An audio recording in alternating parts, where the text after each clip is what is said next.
Ibadan welcomed me with harmattan dust and the smell of roasted corn by the roadside. I stepped out of the bus holding 2 heavy bags, my back aching, but my heart strangely light.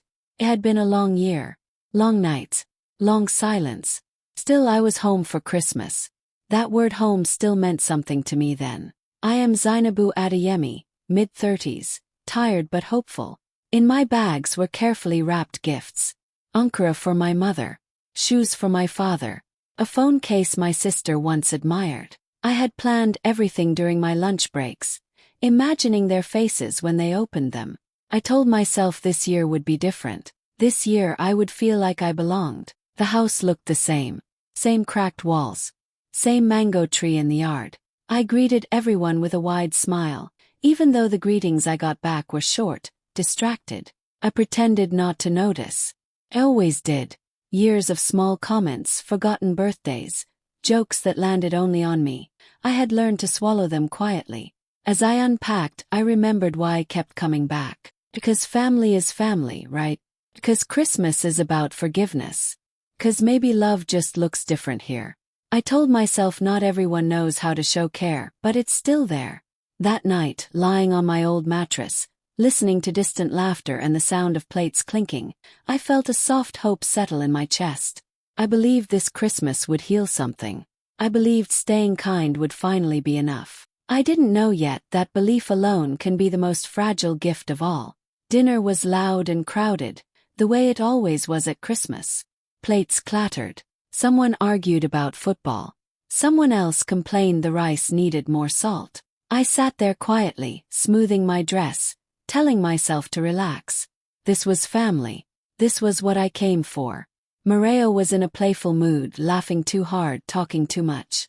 She had always been like that, sharp, confident, comfortable taking up space. At some point someone joked about Christmas wishes. People started shouting things like money, new cars, better jobs. Laughter filled the room. Then Maria looked straight at me. She smiled, lifted her glass and said loudly, almost proudly, "The greatest gift for our family this Christmas is Zainabu disappearing." The words landed heavy, not like a slap, like something sharper. The room went silent in a way that felt unreal, like the sound had been sucked out of the air. Forks froze mid-air. Someone coughed. No one laughed this time. I looked at my parents. My mother stared at her plate. My father cleared his throat and reached for water. No one said her name. No one said, "That's enough." No one said, "Apologize." Maria chuckled, as if she had said something clever. "I'm just joking," she added lightly, waving her hand. But her eyes didn't leave mine. There was no softness there. Only relief, like she had finally said what everyone else had been thinking. I felt heat rise to my face, but I forced a small smile.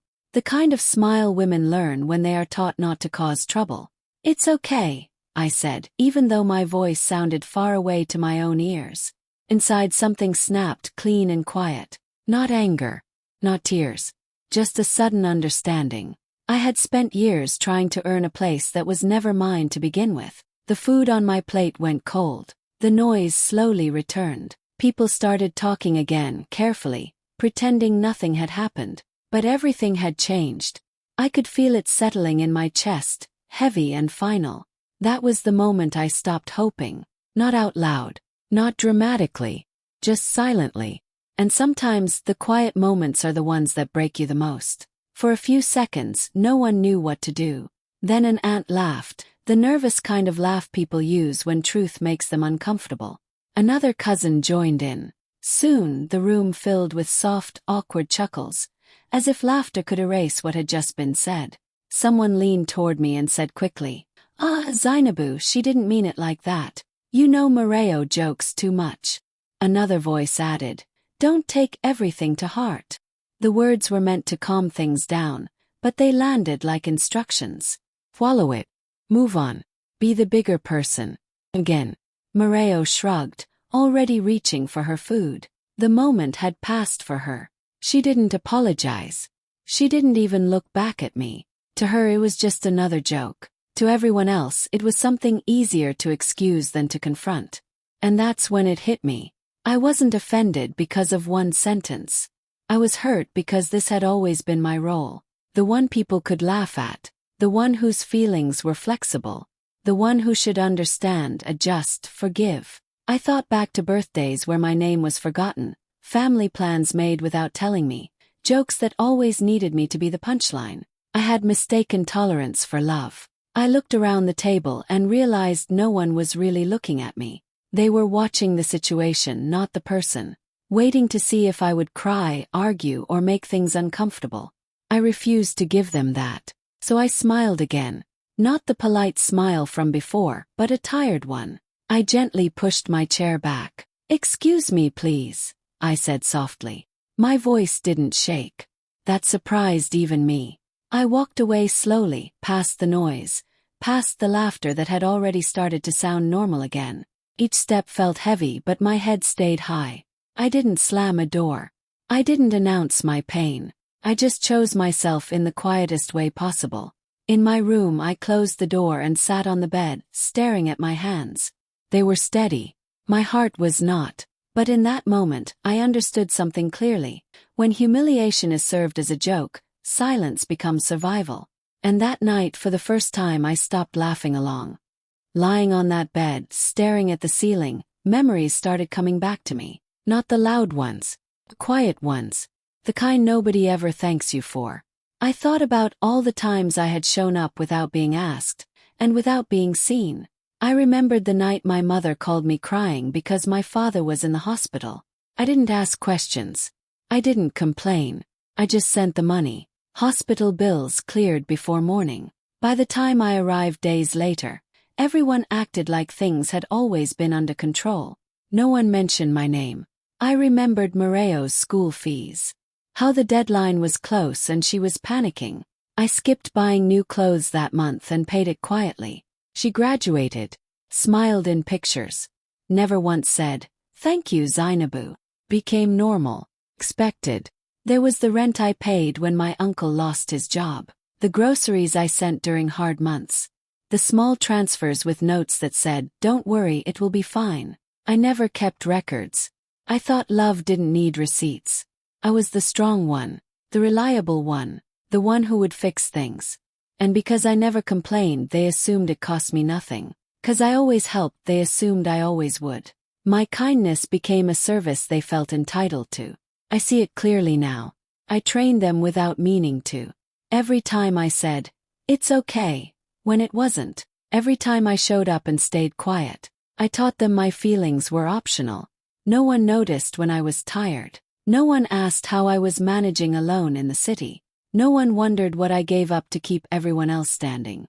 I had become useful, not valued. That hurt more than Mireille's words.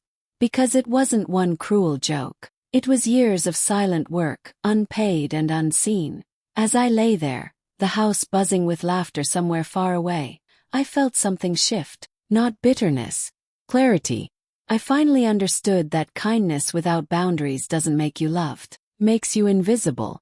And once you see that truth, you can never unsee it. The house finally went quiet late that night. Laughter faded. Doors closed. The generator hummed outside. I lay there awake, staring at my phone, my mind heavier than my body. I didn't cry. Felt past that. What I felt was tired. Deeply tired of explaining myself to people who never tried to understand me. I picked up my phone and opened my bank app. Then my email. Then a travel site. My fingers moved before my fear could catch up. I didn't think about permission. I didn't think about what anyone would say. I just knew I couldn't stay. Zanzibar appeared on the screen. I had once saved pictures of its blue water and white sand, telling myself one day. That night, one day became now. Checked the dates. I chose the earliest flight after Christmas. My heart was beating fast, but my hands were steady. I paid for the ticket in silence. No one knocked on my door. No one asked if I was okay. The confirmation email came through, and I stared at it for a long time. It didn't feel dramatic, felt calm, like exhaling after holding your breath for years. I didn't announce anything. I didn't pack loudly. I folded my clothes carefully, the way you do when you don't want to wake anyone, or argue with anyone. I left the gifts I had brought untouched. Let them sit there, wrapped, waiting for someone else's hands. For the first time I chose not to explain myself. I didn't owe anyone a speech. They had heard me in their own way for years and still chose not to listen. Silence felt safer than begging to be understood. As I lay back down, my mind was clear. I wasn't running away. I was stepping toward peace. There is a difference, and that difference matters. Outside, the night was still. Inside, something had finally settled. I knew they would wake up confused. I knew questions would come later. But that wasn't my concern anymore. That night, without shouting or tears, I chose myself. And sometimes the bravest decisions are the quiet ones. Christmas morning arrived softly. Sunlight crept through the windows, touching the walls like it always did. The house woke up slowly, one door at a time. But something was different. My mother came out first, tying her wrapper, expecting the smell of tea and fried eggs. The kitchen was quiet. No pots on the stove. No movement. She stood there for a moment, confused, then called my name. No answer. My father checked the sitting room. The tree stood bare. No neatly placed gifts. No small notes with names written carefully. He frowned, said maybe I was still asleep. But when they checked my room, the bed was made. Too neatly made. Mareo picked up her phone, scrolling. She refreshed her messages. Then her bank app. Nothing. No Christmas alert. No transfer. She laughed nervously and said, "Maybe later." Breakfast time passed. Then mid-morning. The house felt strangely empty. Even though everyone was there. People kept checking the gate, expecting me to walk in with bags from the market, apologizing for being late, as I always did. Questions started flying. Where did Zainabu go? Did she go to a friend's place? She didn't say anything. My mother tried calling me. Once. Then again. Call rang out. By afternoon, the silence had turned uncomfortable. The kind that makes people restless. Plans began to fall apart. Someone asked about money for last-minute shopping. Someone else mentioned a bill that needed to be paid before the holidays ended. Phones were checked again. Still nothing. That's when it slowly began to sink in. This wasn't a delay. This wasn't me being busy. This was absence. The house felt colder without my voice.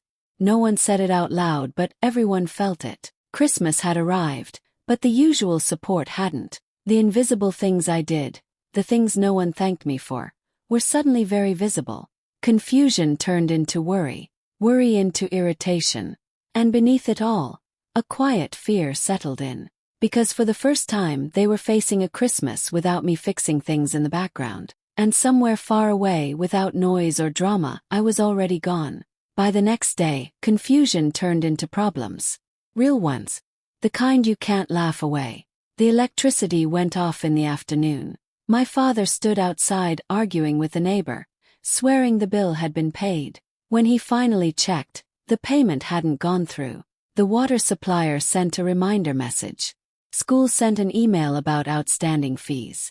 One small issue after another, stacking up like they always did. Except this time, no quiet fix followed. My mother called me again. And again. Her voice messages changed from gentle to worried. "Zainabu, please call us back." Then to sharp. "This is not funny." I didn't answer any of them. Not because I was angry, but because I was done explaining myself to people who only noticed me when something was missing. Plans collapsed quickly. Family outing was cancelled. Shopping trips were postponed. Conversations kept stopping mid-sentence as someone checked their phone, hoping for a notification that never came. No transfer. No message. No apology. Mareo felt it last and then the hardest. She tried to pay for something and her card declined. She checked her balance twice, then sat down slowly. That was when her face changed. Not embarrassment. Realization. She finally said my name out loud, not as a joke this time. "She's not coming back, is she?" No one answered her. It hit her then that I hadn't disappeared in a dramatic way. I hadn't shouted. I hadn't fought. I hadn't cried. I had simply removed myself, my money, my effort, my emotional labor, all at once. She remembered the words she had said at dinner. How easily they had left her mouth. How everyone had let them sit in the air. Now those words echoed back, heavy and unforgiving. My parents sat quietly, the weight of their silence catching up with them. They had chosen peace over confrontation. Now they were living with the cost of that choice. The house felt smaller, louder, and the absence was no longer something they could ignore or explain away. And somewhere between missed calls and unpaid bills, they finally understood the truth, not when they lost me emotionally, but when they lost the support they had taken for granted. By then it was already too late. Zanzibar greeted me with warm air and the sound of the ocean, the kind of sound that doesn't rush you. I stood still for a moment after arriving, just breathing. No one needed anything from me. No one was waiting for an answer. For the first time in a long while, my chest felt light. My days became simple. Morning walks by the water. Coffee without checking my phone every 5 minutes.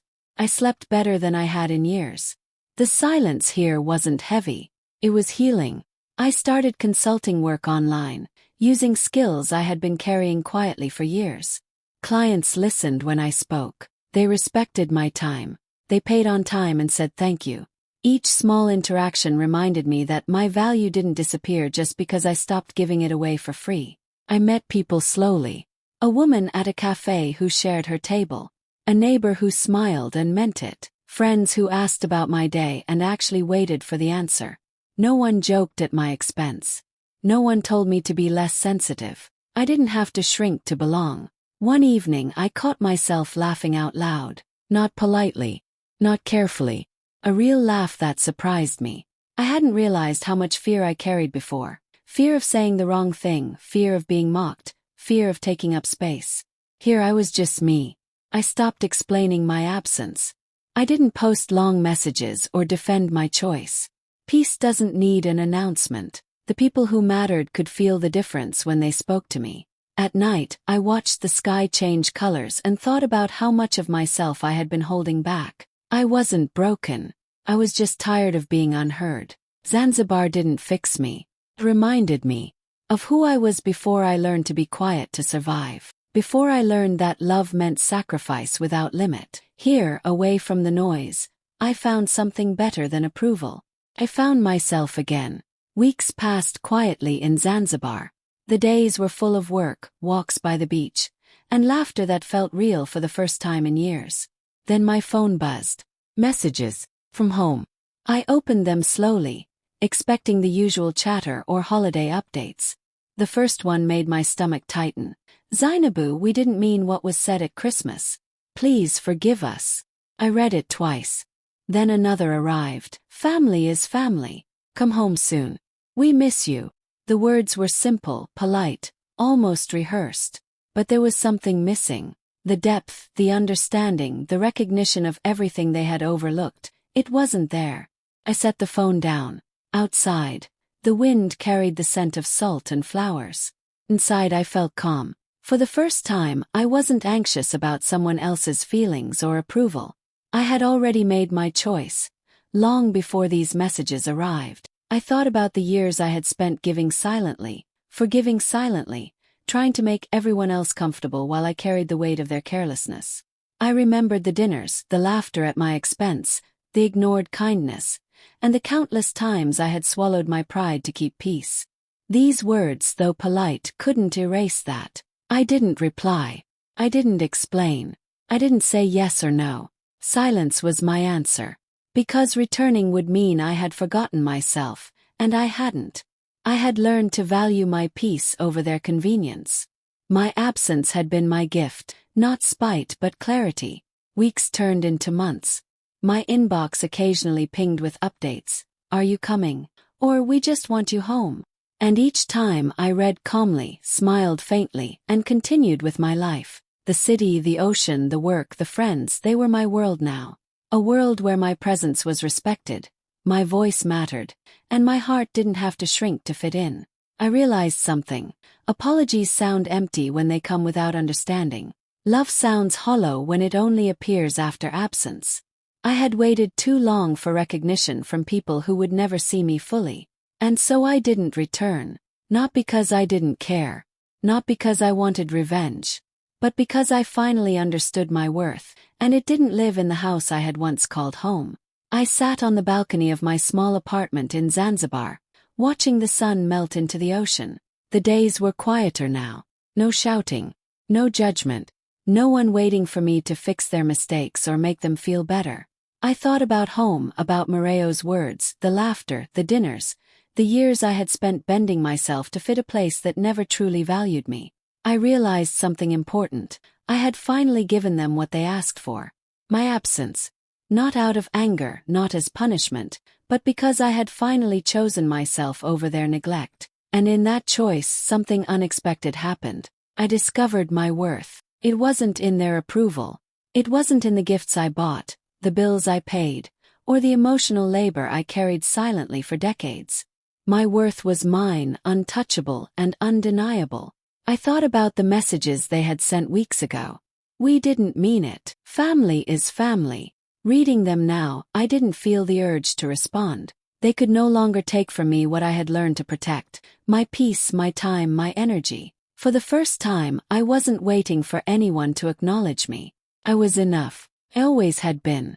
Every laugh I shared with new friends, every morning I woke up without fear of judgment, every small success in my work, it all reminded me of something I had forgotten. I was not invisible. I was not a punchline. I was whole.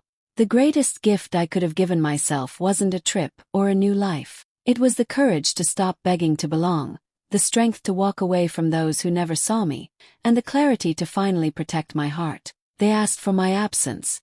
I gave them my peace and kept my power.